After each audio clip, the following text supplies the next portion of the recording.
Hi guys, we're Haunter. I'm Lucy from Haunter. We're here with Mike Ray, Enoma, and Mark as well. We're Haunter from Houston, Texas. Listen to us, baby. We're hanging out with Rob Herrera on Front Row Live.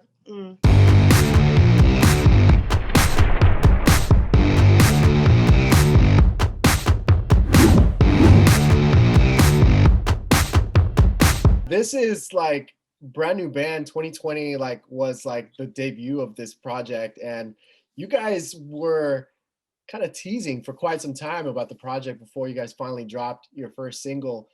Before we talk about the new song that's out right now, I want to know about that artist development process and what that was like for you guys, as you guys were teasing us, the fans, but you guys were obviously anxious to kind of release music and introduce the band. Oh yeah, we were all waiting for it just as much as you guys were, even for longer. We were all kind of anticipating the release. Enoma is the main one that has to deal with all that. But man, I've been waiting for so long to get all of these songs out. And they just keep getting better over time. So I'm just I'm so excited to be putting this stuff out. I'm so stoked. Yeah, I mean, I was always trying to be real intentional with this band, because other bands, it was always just you would just put songs out or put an EP together and just kind of throw it out there, and then it would be 6 months, a year, 2 years before some new songs would come out. So for this one, in my head, I was like, man, you know what? Let's play this one smart. Let's get as many really great songs together as we can, and then start kind of working on the release. It was always about just trying to make sure that we were putting our best foot forward, and always being cool, how can we look our best, sound our best, present it in the way that will be the most impactful every single time. Because obviously we're all music fans, we've all played in bands before, but none of us have done something that has had quite the potential that Haunter has. And so with that, to me, that required a lot of care. We had to be really smart about what we were doing, how we did it, and just making sure that it wasn't just, okay, cool, you put a single out, wait 5 more months, and then maybe we'll tease something else. And it seems very disjointed and not really intentional. And with Haunter, we've been laser focused on kind of what our releases look like. We've got the next year planned out basically already, so yeah, it's we're prepared, baby. Ooh. Yeah. You're why are you teasing us? I'm we're gonna keep doing it. It never stops. It's never gonna stop. What was that process of kind of discovering your sound? Because there's so much new music coming out every single day. So obviously you guys wanted to be something different from the rest. So what was it about this sound that we hear with Haunter? I think the coolest thing about that whole process, to me at least, was that we didn't have a sound before we were in that studio the first day. The first time we were in the room on day one of recording was the first time we all actually were in the same room working on music together. So we had an idea of what we wanted to do. We had ideas of where we wanted to go, or things. Everybody had ideas on things that they wanted to try or things that they wanted to do, but it was so far outside the realm of the genres and things that we've done in previous bands and stuff that we were all hey, let's go make pop music. And that was it. That was the whole template, was just, we're going to get in the studio, we're going to write, we're going to work, and we'll just see where it goes. And having that blank canvas and having the freedom to just try anything without any sort of preconceived notions on what it had to be or what it was supposed to be or what our sound was or what our sound wasn't, I think allowed us to really find a sound and find the right sound without, having to jump through a bunch of hoops to get there. And I think we're, better for it, which is awesome. Our sound is rooted in pop music, but I think we do a lot of genre hopping. We don't really stick to a lane per se, because you think about Love You Better is very synthwave 80s inspired pop, whereas Miss Me is kind of just straight up pop rock. This Risk It All, it feels like it's a kind of a hybrid between like some electronic elements and then like straight up like there's a pop punk element to it that you just, as much as it wasn't intentional, it's there and we can't really deny it. So we're just leaning into that. But like all the subsequent songs, like I mean, hell, we have a song in the chamber that sounds like Taylor Swift hung out with Imagine Dragons in a session. That is true. Like, and it's dope. I'm like super excited for all of that. But that was intentional. Like we went in with our producer and we were just like, no rules. Like the only thing we knew is that we wanted it to be based in pop music. And from that point, it was just like, whatever we could think up in the moment, whatever was inspiring us in those moments, like that's the direction that we took it. Like, so it was, we just didn't want to, like, while we wanted some cornerstones as far as the sound, we just didn't want to kind of like ground ourselves beyond that.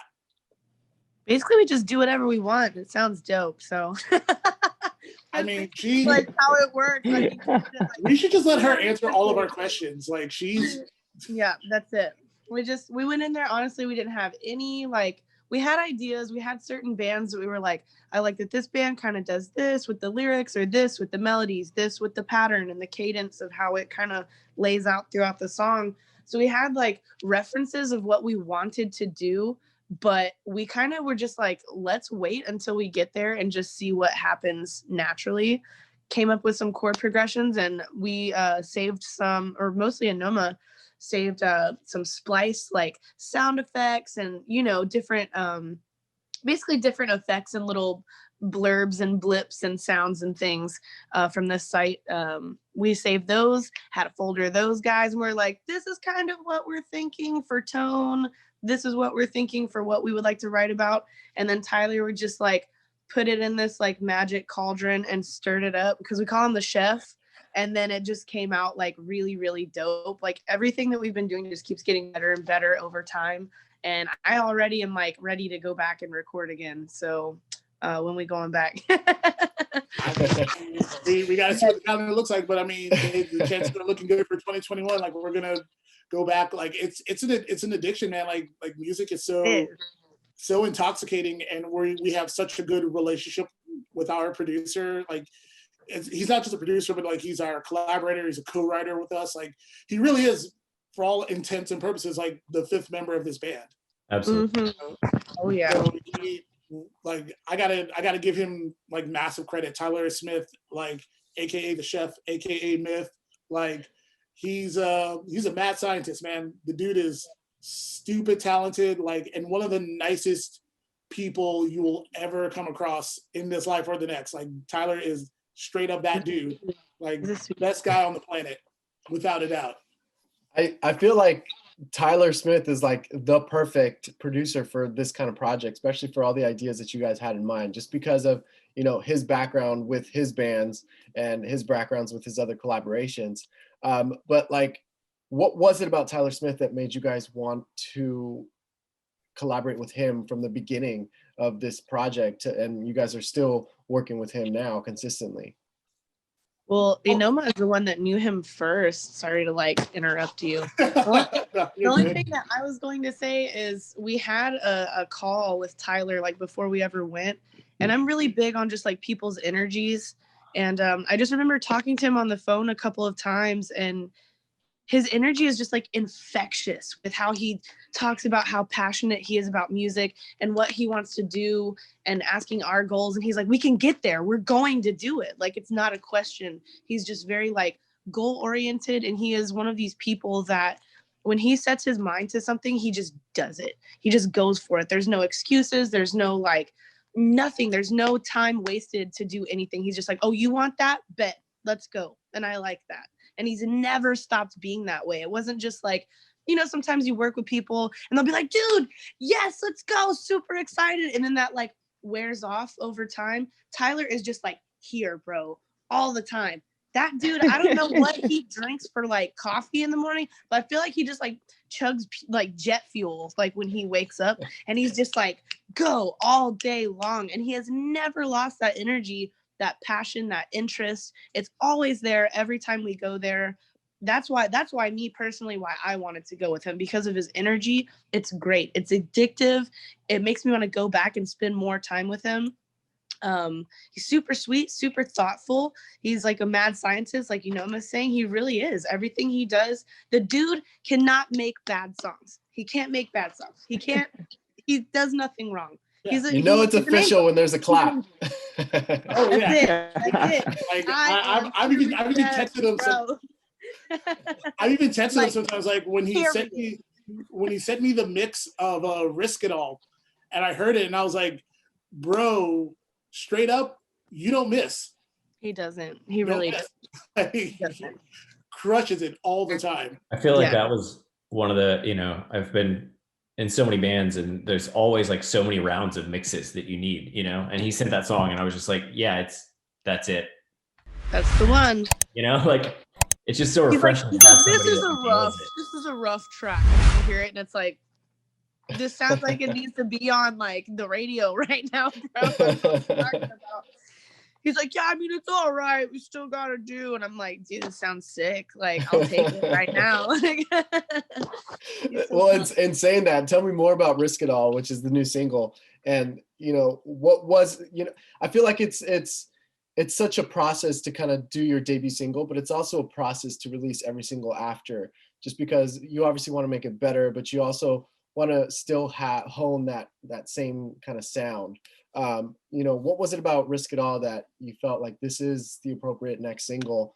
And, like aside from like him pretty much nailing it on the first go, like what kind of challenges did you guys face in order to create it? I think really this year, being inside so much and not being able to do anything, we wanted to kind of release something as it's like getting easier to kind of go back out. It's like, you know what? We've all been kind of like controlling ourselves this year. We've had to be inside. We can't be around our friends. We can't be around our families. So I feel like our energy has kind of dwindled down a little bit. You know what I'm saying? We wanted to end the year with something like, you know what? Whenever this opens back up, I want this to be the anthem that people are like, bet. Like when you go out, risk it all, do whatever you want, baby. Like text your crush, bro. Like message that person, apply for that job, whatever it is. Let's go. Like, let's do it. Get the energy back up, like ramp people up to like want to do things again and be excited. And, especially like for people's mental health, bro, like it's very, very important to keep the energy up always and keep people interested, keep people inspired, keep people wanting to hear more things, to stay alive. You know what I'm saying? Like to be for real, music is something people really hang on to. You know what I'm saying? Like, it's very important to keep the energy at a level to where everyone feels good. Everyone wants to get back out. Everyone wants to go to shows still, is excited about the future. I wanted to end this year with, I'm guessing this is going to be our last song for 2020. But I wanted it to be something that was like energetic. You know what I'm saying? To bring that energy back up. Like, I'm tired of being inside, bro. I'm tired of being inside. Let me out. So I wanted everybody to feel that same way and just as excited about seeing each other again, going out, keeping the energy, keeping the friendships alive, risking it. You know what I'm saying? Like, we've been inside for too long. When we get back outside, do what you want. You know what I mean? Risk it all. Have fun. Have a good time. Do the best with what you can. Keep that energy up. Be inspired. That's it. That's all I got. Preach. That's it. What else is there to say? That's it. I guess that she said it all. I guess that I said it all. There we go. There you go. Next single. That's the next one. So with the 3 songs that you guys have released so far, like, are there any plans for like a body of work? Or do you guys want to continue testing the waters with the singles game? I know a lot of artists are doing the single game nowadays, and just because, I don't know, I feel like the album retention is not as high as it used to be.